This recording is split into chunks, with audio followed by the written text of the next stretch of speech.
Selamat datang di konten ngobrol bareng IAP. Kalian bisa menikmati konten ini tanpa boros kuota internet dengan cara mengubah kualitas video di YouTube menjadi 144.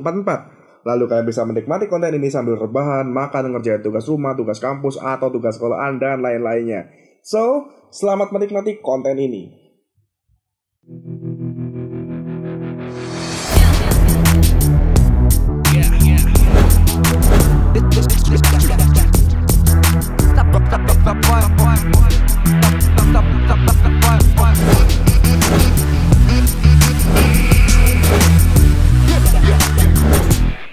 Nanti juga ada channelnya Mas Farlo, nggak punya channel ya? Lebih ke grup suksesnya ya? Komunitinya ya? Kalau channelku sendiri ada Kuda Hitam TV namanya. Itu biasanya ngelis beberapa... Kuda Hitam TV, oke, aku mau ngobrol itu. Aku pernah dengar Kuda Hitam TV itu adalah sebuah PH yang dia sempat menggarap brand-brand besar. Iya. Kemana sekarang? Ya, itu dia. Jadi Kuda Hitam TV itu sebenarnya agak sedikit ambruk di era pandemi ya. Dulu aku membangun startup kreatif agency lah ya. Di situ ada digital marketing, branding, copywriting, ya video juga, dan musik juga, dan pokoknya semua hal bidang kreatif yang bisa mengangkat brandingnya si brand itu klien sendiri, brandingnya si klien, intinya di situ. Ya, kalau Kuda Hitam TV ya itu sebenarnya bukan channel yang bahas digital marketing aja, tapi lebih ke dengan kondisi yang ada sekarang nih, kira-kira masa depan tuh akan seperti apa gitu loh. 10 misalkan aku pernah bikin 10 tipe pekerjaan yang mungkin akan hilang dalam 10 tahun ke depan. Itu yang ramai itu ya? Iya, yang nonton banyak. Dan aku Kuda Hitam TV udah 2 tahun, 3 tahun nggak ada konten baru. Saya masih AdSense kan? masih. Nah itu pasif. Itu pasif? Nah itu pasif, meskipun nggak seberapa ya, tapi kan pasif. Iya. Nah, kalau saya tambah pasifnya lebih gede tuh. Kenapa nggak tambah lagi? Waktunya. Aku lagi seneng lagi seneng untuk di grup suksesnya itu, lagi fokus ke situ lah. Tapi nanti pasti akan. Seperti kegiatan kreatif dari tinggal kan termasuk musik? Enggak dong. Saya musik masih ya, kemarin di Debaca itu saya nemu vokalis. Oh. Iya, aku kan lagi bikin lagu, lagi punya lagu, aku nyanyiin sendiri.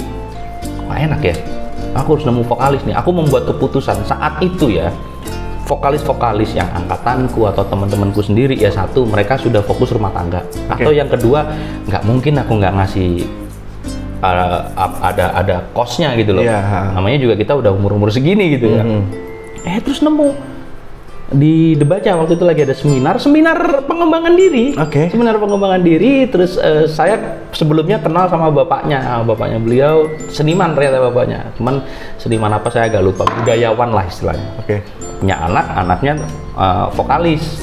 Terus punya suaminya dia gitaris. Terus habis itu ketemulah kita di seminar itu, ngobrol banyak tentang passion kita, tentang musik. Terus mau coba nggak nyanyiin laguku? Nah udah aku kirimin ke dia, terus dia nyanyi lagu. Wah, baru nyawanya ada di situ. Itu yang saya bilang, kita harus buat keputusan dan jangan pernah menebak caranya gimana. Keputusannya buat dulu. Seriuslah dengan impian itu, tempel, putuskan setiap hari, ingat terus, saya akan menemukan vokalis terbaik untuk lagu saya. Aku tulis itu, ketemu sama dia. Nanti ketika aku balik lagi ke Bogor, ke Cibinong, aku akan garap sama dia. Oh, dia orang sana? Orang Tangerang dia. Tangerang, oke. Dan masih berkesenian, masih dong, itu passion man. Nggak bisa ditinggalkan. Itu kebutuhan udah. Ada berapa karya mas, musiknya mas? Total ya baru 20-30-an lah. Itu yang karya ya. Kalau yang ini aku tuh membedakan antara saya yang sedang jadi seniman dengan pekerja seni. Yang pekerja seni ya banyak gitu loh, yang memang diminta untuk membuatkan musik buat iklan, atau scoring buat iklan, jingle itu ya ada. Jingle yang pernah digarap punya brand besar? Nggak boleh lah, nggak boleh diomong. Nggak boleh ya? Kirain. Nggak boleh, karena di kontrak itu ada kan, kalau brand-brand besar itu dia nggak mencantumkan. Tapi Mas Farlo, aku lihat video klipnya yang di YouTube cuma satu ya? Oh iya, kalau video klip cuma satu. Ini kan kalau ngomong karya musik dari era zaman kuliah, kan itu kan waktu saya kuliah kan YouTube belum ada. Oke. Nah, berarti bisa lah ya kalau mau bikin video klip menghubungi saya? Iya dong. Oh nanti ya. Oke, aku bocoran aja. Training Sukses Limit Upgrade itu sudah rilis di grup sukses.com. Tapi begitu saya ketemu Mahen, saya minta Mahen tolonglah dibagusin. Nah jadi next mungkin saat kalian mengakses training sukses limit upgrade itu sudah yang garapannya Mahen, sudah editannya Mahen. Kalau jelek, kesini nunjuknya, oke? Karena kalau saya udah ngakuin sendiri, ya saya bukan videografer, itulah bisanya saya. Ini videografer yang nggak akan garap next dia. Siap. ya, itu hampir lupa itu. Oke, Mas Farlu. Oke. Ngomongin musik. Lagi boleh ya ini? Boleh. Sikat aja. Ini tadi udah ini, sekarang cobain ya. Ini enaknya tuh ke gigi gak ngilu. Gigi gue kalau udah manis banget itu ngilu. Baik, cocok lah. Nanti pulang dari sini beli lagi. Susunya cocok. Bahasanya itu kan. Oh iya sorry. Ambigu. Oke, Mas. Aduh lupa mau tanya apa. Ngomongin seni. Oke. Kita sama-sama pekerja seni. Ya pekerja seni ya seniman juga lah. Kamu kan punya short movie. Ya seniman lah, orang seni lah ya. Kita punya orang seni. Pernah nggak di fase Mas Farlu ini nggak dianggap siapa-siapa? Gara-gara hanya gara-gara ini loh orang seni. Masa depannya apa sih? Ya jangankan itu, orang terdekat sendiri aja ya begitu kok. Orang terdekat. Orang-orang terdekat sendiri ya begitu. Gini, aku nggak bisa menyalahkan. Pada akhirnya setelah dewasa ya, aku nggak menyalahkan. Oke. Ya karena itulah budayanya, itulah yang terbentuk di Indonesia. Gitu ya. Jadi aku nggak bisa nyalahkan. Tapi intinya ya pernah ya, terus ya so what itu karena gini, saya tetap menjaga energi saya. Jadi gini, waktu di SMA aku Probolinggo loh. Ya. SMA mana? SMA 1. Oh sama? Di SMA 1. SMA 1 ya? Deringu? Saat itu seneng ya festival-festival dan segala macam. Tapi selain itu, aku langganan tuh majalah Ripple, majalah Rolling Stone, yang majalahnya isinya musik-musiknya anak-anak Jakarta, anak-anak Bandung di metropolitan urban gitu ya, musik-musik urban. Terus tak pelajari kisah-kisah ininya mereka untuk menjaga kewarasanku dan untuk menjaga rasa optimisku bahwa ini jadi gitu loh. Jadi ya saat itu saya memutuskan selesai SMA aku harus ke kota-kota ini. Itulah akhirnya aku memutuskan ke Jakarta, ke IKJ. Lulusan IKJ? Nggak sampai lulus. Kenapa? Apa emang orang seni seperti itu ya? Kuliahnya nggak, maaf loh ya, kuliah sekolah seni ya? Inilah ya, yang namanya kuliah ya kalau bisa ya, yang bagus ya lulus gitu loh. Tapi yang jangan dilupakan circle-nya, bangun circle. Karena gini, kalau ini kalian dari Pak D. Sigit bilang, kenapa rata-rata mahasiswa yang kuliah kedokteran itu berhasil jadi dokter? Karena yang ngajar memang profesinya dokter. Ya. Tapi ada beberapa mungkin kuliah-kuliah yang misalkan ngajar bisnis, dosen bisnis. Apakah dia pebisnis? Bukan, dia cuma dosen. Nah itu. Belum tentu jadi akhirnya kan. Tingkat kepastian jadi pebisnis kan belum tentu. Tapi kalau dokter, orang kuliah kedokteran, lulus kuliah kedokteran jadi dokter kan? Pasti kan? Pasti jadi dokter kan? Nah udah itu. Di seni begitu. Di seni juga ya di ilmu kesenian tuh ada yang memang dosennya ya hanya dosen pengajar, ada yang memang seniman. Nah kita istilahnya bangun circle sebenarnya. Kuliah seni itu bangun circle. Berat nggak kuliah seni? Berat kalau nggak punya passion yang kuat di situ. Contohnya musik misalkan, not balok loh, wajib. Waktu di IKJ tahun 2005 itu aku ikut tes masuknya di IKJ musik, itu 220 sekian yang daftar di jurusan musik, yang keterima 20. Iya, karena dipikir baru akan mau belajar musik, enggak. IKJ itu udah pendalaman. Ya. Hanya 22 dan aku kepilih masuk. Itu bangganya luar biasa saat itu. Karena emang seperti itulah. Aku punya teman Mas. Dia kuliah film di ISI. Di Jogja. Aku kira sekolah kuliah film dia bakal punya karya-karya film yang enak ditonton. Aku sebut nama ya, namanya Osa. Adik kelasku sebenarnya. Aku panggilnya Mas Osa. Aku kira dia punya film yang enak ditonton, kayak film Joko Anwar, Hanung, Ririza. Ternyata filmnya anjing, ini film apa? Ya. Gak jelas filmnya, gak jelas gambarnya pun gak jelas, dan dia bilang ini film biografi. Biografi dari mana, orang yang cuma jalan kaki? Ya kalau itu kan simpelnya memang. Apakah di musik juga sama seperti itu? Iya dong. Di kampus seni itu kan kita memang diajarkan seni murninya juga. Seni murninya kan gini deh. Karya-karya Mozart, Beethoven. Kalau di musik ya, itu kan musik klasik dan segala macam. Coba dengerin, pasti kita akan ngomong ini rumit musik. Tapi bisa didengar, enak didengar. Enggak, enak didengar itu karena kamu sudah terpengaruh pendapat orang. Kalau kamu orang-orang pada nggak bilang Beethoven bagus ini, sekarang gini deh, kamu nanti aku kasih karya, karyanya Rachmaninov, coba kamu dengerin, kamu akan ngerasa rumit. Musik jazz, sebelum menjadi populer akan terasa rumit karena sudah biasa, jadi bisa diterima. Sama seperti film, masalahnya gini, kalau dalam sebuah film itu kan film yang di atas normal itu kan tidak ada di teater-teater populer.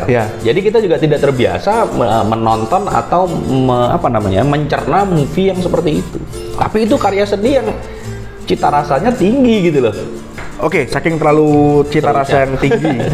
Cita rasa yang tinggi sampai orang nggak nyampe nontonnya. Ya memang tidak untuk komersil. Berarti si senimannya memang membuat karya seni itu tidak untuk bisa diterima atau dinikmati orang banyak. Lukisan contohnya, lukisan abstrak, emang kita bisa ngelihat langsung ngerti gitu? Enggak kan? Ya sama seperti itu ya, tonton 3 kali kalau emang benar-benar pengen tahu. Tonton berapa kali? Perhatikan setiap detailnya, simbol-simbol yang muncul, mengartikan apa kan gitu. Nah itulah sebuah karya seni. Kalau mau jadi videografer yang memang lebih banyak di komersil dan segala macam, ya masuk di kuliah yang broadcasting, kayak gitu diajarkan. Bukan di seni ya berarti ya? Gini, kalau masuknya basicnya emang seniman, itu gini lah, kalau udah memahami kesenian itu, mau belajar yang komersil lebih mudah. Tapi kalau yang dari sisi yang sering membuat komersil dan segala macam, membuat yang nyeni banget, sulit. Karena nyeni butuh taste, butuh terbiasa menonton karya-karya yang absurd. Mendengarkan musik yang absurd. Ada sebuah musik dari Pink Floyd cukup terkenal, cuman lagunya nggak terkenal, bandnya terkenal banget, Pink Floyd ya. Itu pernah membuat musik yang saat lagi berhubungan itu suaranya direkam jadi musik. Absurd itu. Sama kayak ini ya, kalau zaman sekarang Eka Gustiwana. Ya bisa dikatakan ada dia yang, tapi itu masih enak di ini, masih. Iya dia sudah mengerti mana karya yang dia mau ciptakan untuk bisa diterima di kuping orang banyak, mana yang dia benar-benar sangat semua apa yang ada di kepalanya dia dikeluarin di situ sampai akhirnya sangat aneh. Memang bukan untuk dinikmati. Serumit itu ya seni ya. Dulu aku awal-awal di film sok-sokan, ini film nyeni. Ternyata gila, orang-orang ngomong estetik itu kayak gini, ternyata estetik itu enggak. Enggak sebagus itu. Pernah nonton ini enggak? Pasir Berbisik lah. Kalau tahun-tahun itu Pasir Berbisik. Itu yang main top. Dian Sastro, Didi Petet, Christine Hakim. Tapi apakah itu terus jadi film populer di Indonesia? Enggak. Tapi festival menang. Nah itu karena festivalnya festival seni. Ya kamu masukin sinetron di festival seni ya nggak bakalan menang. Itu film komersil gitu loh. Itu aja sih bedanya. Nggak salah ternyata aku baru kali ini ngundang orang seni ke sini ya. Orang seni tapi yang terus ke arah mindset juga ya. Iya. Tapi masih masuk lah. Mungkin bisa menjadi pembelajaran buat teman-teman juga. Tapi gini lah ya, apa yang saya omong semua di sini tidak mewakili pemikiran seorang seniman. Namanya seniman itu tingkat kebebasannya tinggi. Jadi itu saya sendiri. Aku selalu mikir gitu, seni itu bebas banget, ekspresif semua. Ini asal. Sebelum mengatakan seni itu bebas, ya kita belajar seni dulu, basicnya, idenya, ya dong. Iya. Di musik sering terjadi tuh, wah ini musikku nih melawan teori-teori musik yang ada. Pas aku dengerin, enggak, progresi chordnya itu dari C, G, A minor, terus D, ini mah standar. Yang keluar dari progresi-progresi yang umum itu justru musik jazz yang murni, itu baru melawan Aku awal kali denger musik jazz itu waktu dengerin radio. Bukan Jazzy ya? Bukan. Jazzy itu agak beda. Jazz itu sebenarnya mungkin pop atau mungkin rock agak enggak, itu murni jazz. Nah, aku dengerin jazz, di beda. Radio Suara Surabaya ada program Jazz Traffic. Aku dengerin ini drumnya aku dengerin drumnya kayak asal anjir, mukulnya kelentang-kelentang ulang-ulang ding ding ding bassnya ding ding ding ding ding. Kalau bassnya masih enak didengar, Mas. Ya tapi kan nggak nyambung kayak iya, nggak nyambung sama drum kemana ngetuknya, bass kemana, gitar kemana. Tapi lama-lama nikmatin gitu loh. Iya, perlu proses. Meskipun aku bawa penikmat musik jazz loh. Iya. Kadang kan orang menganggap aku nih penikmat musik jazz, lah cuma ikut-ikutan tren. Iya, makanya ya saya film psikopat itu nggak bisa diterima sama semua orang. Oke. Iya kan? Emang iya kan? Nggak semua orang bisa menerima. Nggak bisa menerima itu maksudnya nggak bisa nonton. Satu, takut. Yang kedua, bagi dia terlalu kayak gini lah. Ngelihat kita baru ketemu ular gitu kan ngerinya luar biasa. Nah itu ada orang-orang yang menonton film psikopat ngerinya luar biasa. Nah biasanya ya itu tipe-tipe yang mungkin secara bawah sadarnya termasuk yang tipe yang gampang kena sugesti. Itu bahaya kalau ditonton sama bisa ditiru. Iya. Ya tapi karya bebas ya itu ketika sudah karya apapun ketika sudah dirilis itu menjadi miliknya yang menikmati mau memaknai seperti apa. Siap. Nah, Mas, sampean gitaris apa lebih ke? Aku dulu sih biasanya komposer gitar. Aku harus menguasai 4 alat musik waktu tes. Kalau komposer tuh harus bisa menguasai musik. Iya, tapi nggak harus yang jago mahir gitu. Ngerti karakter suara musik ini gitu. Gitar, piano. Ada aliran kesukaan khusus nggak? Enggak. Harus ngerti semua. Bukan harus ngikutin semua, tapi memang aku sangat menikmati kayak gini. Kamu tahu nggak bahwa Sujiwo Tejo tuh ngerilis album loh. Aku punya albumnya Sujiwo Tejo. Musik. Dan bukan musik-musik daerah loh, musik modern dia. Ada jazz-jazznya.